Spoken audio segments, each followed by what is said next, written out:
Ya, welcome back to my channel. Kali ini kita akan membahas tentang gitar SCO SE-LP 220.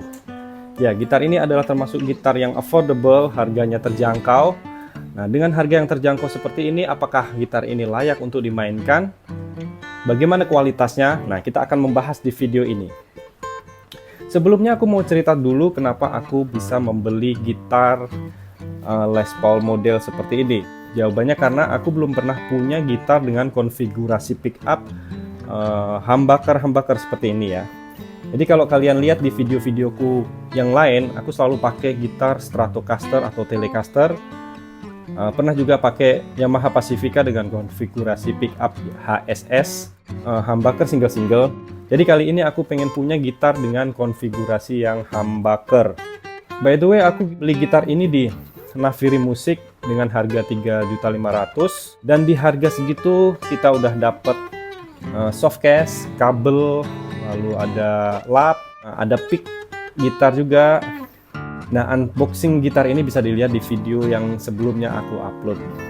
Jadi aku selalu penasaran gitar dengan model Les Paul seperti ini ya, karena aku tuh suka denger lagu seperti Gary Moore ya. Lalu aku cari informasi mengenai gitar Les Paul apa yang sekarang itu ada di pasaran. Nah, aku sebenarnya menemukan dua jenis atau dua merek ya. Yang pertama adalah SCO ini, yang kedua adalah buatan lokal yaitu Vena Gitar. Nah, karena aku tinggal di Batam, jadi aku nggak bisa tes dua gitar itu karena toko musik di sini itu nggak ada yang jual dua gitar itu ya. Jadi aku cari informasi dari YouTube, dan singkat cerita aku memutuskan untuk beli gitar SCO ini. Padahal dua gitar itu range harganya sama ya, sekitar 3.500.000. Karena aku lihat warnanya yang SCO ini bagus ya, dia tuh katanya ini warnanya itu Violin Sunburst. Jadi aku akhirnya memutuskan untuk membeli ini karena kesannya kayak lebih vintage gitu ya.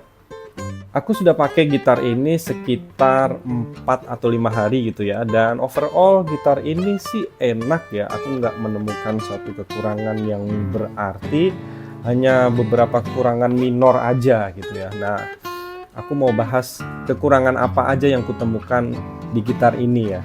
Yang pertama itu di bassing mesin headnya ya. Di sini nanti ada video close up-nya. Jadi mesin headnya ini kan modelnya Kluson vintage gitu ya. Di mesin headnya itu, di bassingnya ini namanya apa ya, bassing atau apa ya, itu kurang rapat gitu. Bisa dilihat di situ ada renggang, terutama di 3 senar atas ya, itu renggang. Dan itu lumayan mengganggu ya, karena gitarnya udah cantik seperti ini, tapi kalau kita perhatikan secara dekat ternyata ada kurang rapat gitu. Nah, aku coba rapetin ini waktu ganti senar, karena bawaan senar gitar ini adalah 09, aku biasa pakai yang 010, jadi aku ganti. Waktu ganti senar ini aku juga mau coba ini ditekan lagi bisa nggak gitu ya, masuk gitu, tapi ternyata itu keras. Jadi aku nggak berani terusin lagi, nanti takutnya pecah atau gimana, retak. Jadi aku biarin aja, karena sebenarnya itu juga nggak mempengaruhi dari tuning gitarnya, tetap stabil ya.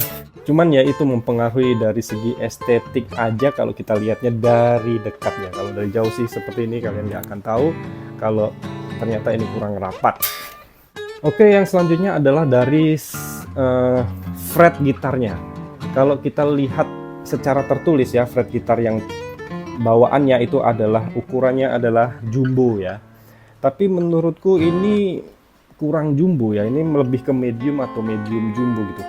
Karena kalau jumbo itu waktu kita bending itu enak banget, smooth gitu ya. Karena kan dia tinggi ya dari fretboard. Kalau ini masih sedikit nyangkut di jari, itu masih sedikit nyangkut di fretboard gitu. Dan selain itu juga fretnya itu kasar ya. Ya maklumlah, mungkin karena harganya terjangkau, jadi nggak sempat mereka menghaluskan atau bikin ini jadi smooth gitu. Waktu di bending itu agak ngeres gitu, agak berpasir gitu ya di fretnya gitu.